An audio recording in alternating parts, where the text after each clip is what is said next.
hello, ladies and gentlemen. For homework today, okay, or I guess before Thursday, what I'm going to have you do is look at the Endangered Species Project. Just look at the outline, so that's everything that's required of you. The goal, remember, is to be able to discuss the histories of a few different species. This is an IB requirement according to our IB guide, so you have to make sure that you are doing a good job with this. Expectations are that we are going to pick 4 different species individually, and we're going to investigate those different species.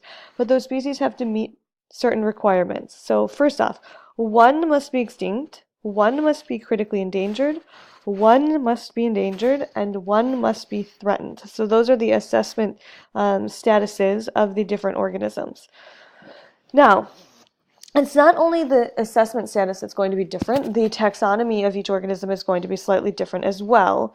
So everyone is required to choose a plant or a fungi, and then the other 3 organisms can be animals. Okay, so they have to be animals, in fact.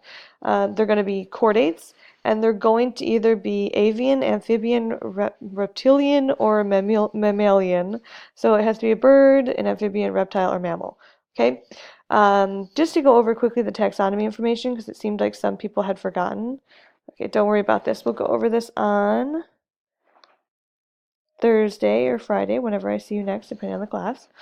I want to talk about the classification information because the website and the search engine requires that you remember a little bit of your taxonomy. So the taxonomy, thank you to Carlos Linnaeus, is all about the classification of organisms.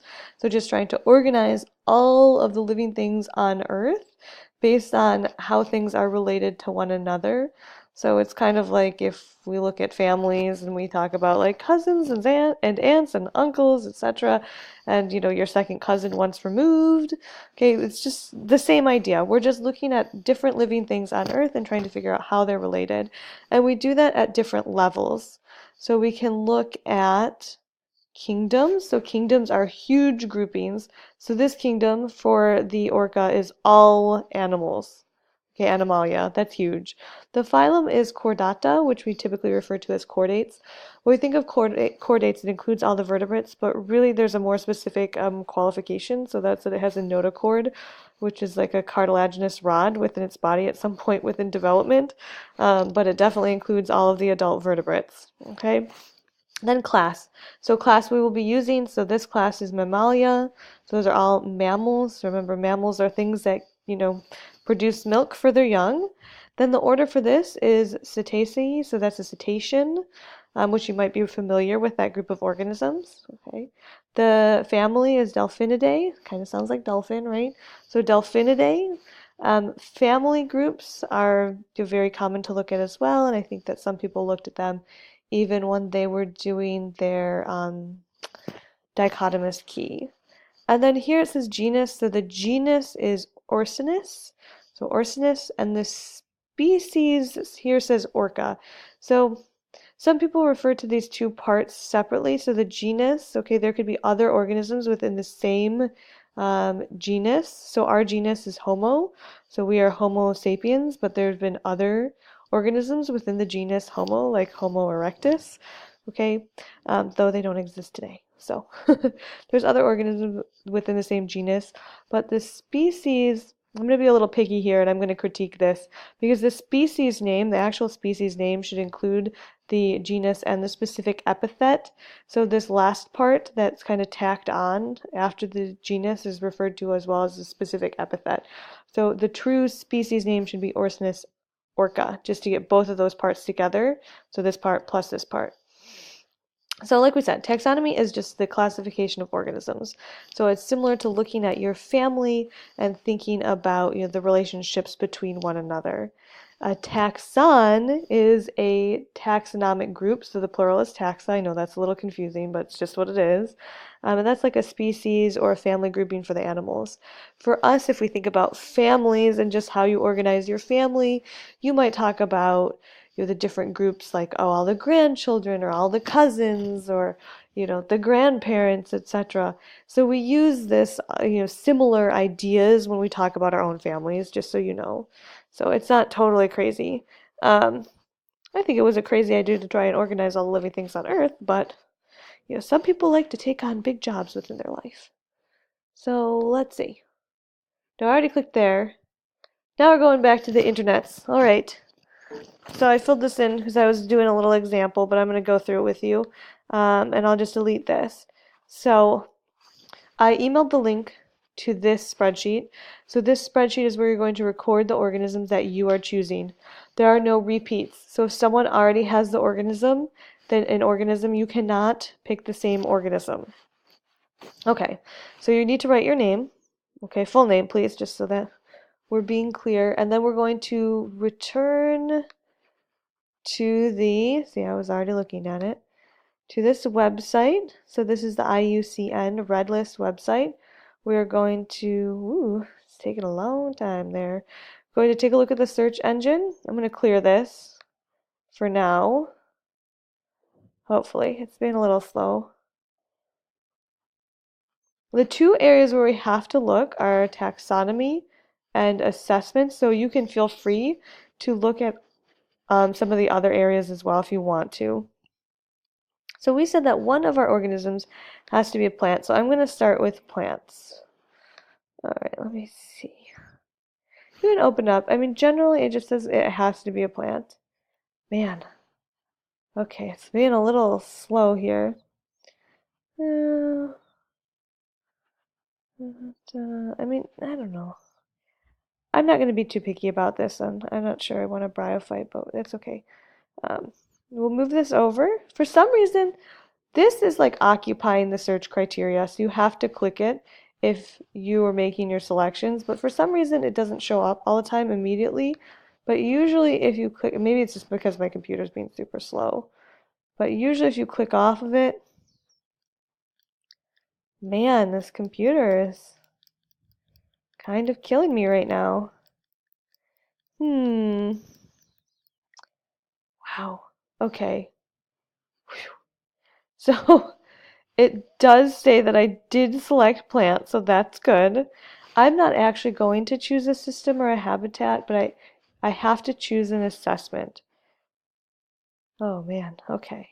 So for the assessments, these are those categories that are created by the IUCN. Oops. So I'm going to choose maybe an endangered. Okay, so I'm going to have my plant be the endangered species. And I only want recent years, so I'm just going to try for 16 and 17. If you want to try just 17, that's fine. But there should be plenty of things on the list with just 16 and 17. And then I'm not going all the way back to this. So I'm going to occupy that again. And for some reason, it doesn't like to refresh readily. But if I click off of it, I can just double check that I have everything that I need.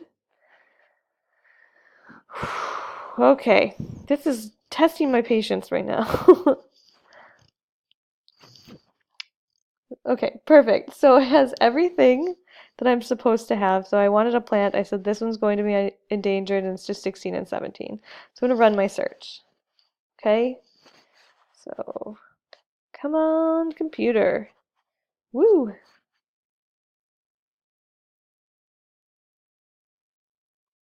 Fingers crossed. Here we go. All right. So if we look, holy moly, we've got 15 pages of organisms that we can look at. Wow. Okay. So that's a heck of a lot. So now it's up to me to pick something, and this is where it gets a little tricky because I'm not sure exactly what you'll want to select. So you can see there's a population trend, so some of them are decreasing. And you see actually there are a few that said stable and unknown. So that's interesting because it's telling you a little bit about what's happening to this organism right now. So click around. So the idea is that you find one that actually interests you. So I'm kind of interested in this because it just says it's increasing. So I'm going to click on that. Okay. All right. And if we look, this is where we're going to get the bulk of the information for the project. So pretty much all the good information, all the good research information about this organism is here. So it's all in one location, which is great. The one thing that you might not find a lot of are pictures. So you can click on images and external links, and sometimes pictures will be in that location. I found some pictures here, but for some reason I haven't found them for the last few that I've been looking at. If you're not really sure what it is, you can always copy, paste it, and see what comes up with images just to get an idea of what it is that you're looking at. We're not actually going to use the Wikipedia for our resources this time, but we want to try and find reliable sources. Okay, so this is the Flora base from the probably Australian government. Actually, is probably a very reliable resource. So we've got some pictures right there, in fact.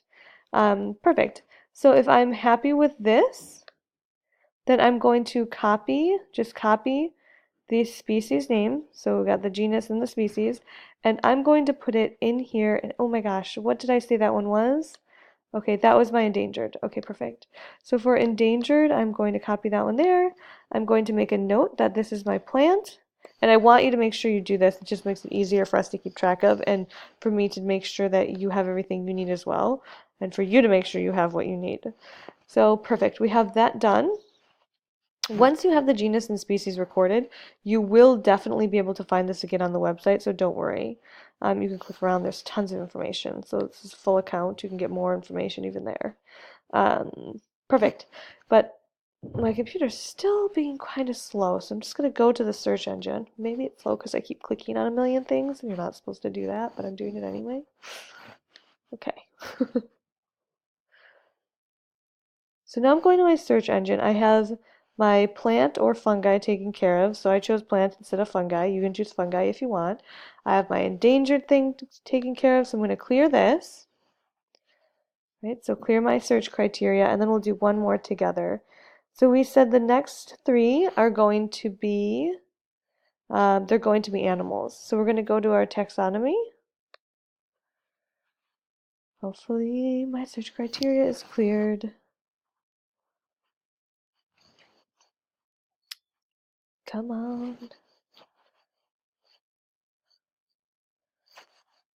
Come on, baby. Let's do the twist. Okay, there we go. Perfect. So now that the taxonomy hopefully is coming up, we're going to make sure this time that we're going to search for an animal. Okay.